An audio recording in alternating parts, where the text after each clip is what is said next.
So by the time, guys, that I hear this message, the normal narrative gospel, that God loved me, I'm thinking, man, that's cool. Got to that point where I'm like, golly, I would like a relationship. And so I'm presented with the normal gospel. And of course, we'll get lost in the narrative, the background, that this one killed Jesus for me. Well, it was the, love me part that stood out to me. It wasn't that the rest of it made sense. I've got the spirit of a child. So it appeared like it was great news, man. And then it was like, well, this is what you got to do.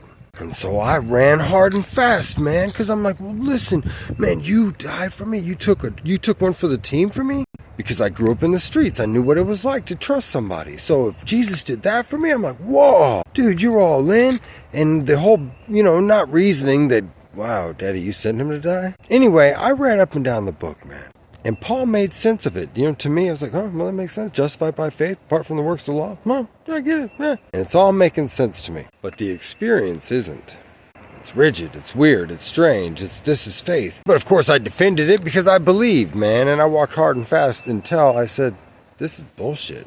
I'm not doing this. If I keep doing this, man, I'm being fake. That was enough for me. I was done on that day. Oh man, I got some heat. By this time, I'm a deacon in the church working my way up to elder. And I walk away. Excommunicated.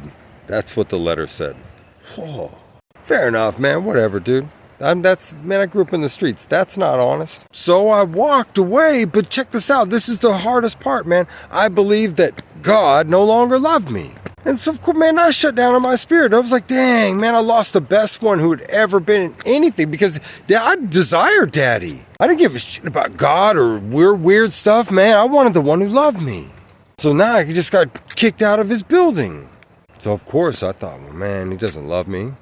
So I walked in that season for a while, and then I heard about grace, and I'm like, whoa, that sounds good. Well, that makes sense. Yeah, grace, that makes sense. Oh, how did I miss that, I thought. Going right back to the normal narrative. Now is the Paul 2.0 theory. It wasn't so much what Jesus said. It was grace. It was what Paul said. Either way, man, I was missing it, getting fumbled through, but still interested, man, desiring to do good for people. It wasn't until everything finally fell apart, Mom passed, and I'm sitting on the back deck of the cabin wondering, what am I going to do? How am I going to do this? A couple days before, I said, Daddy, if you're my daddy, I want to know you that way. And I got to hear from you. You don't have to prove yourself to me. No, I need to hear from you, though. I didn't understand relationship without hearing. My mom was my best friend, so you're now going to be my best friend. And that's what happened. And I hear.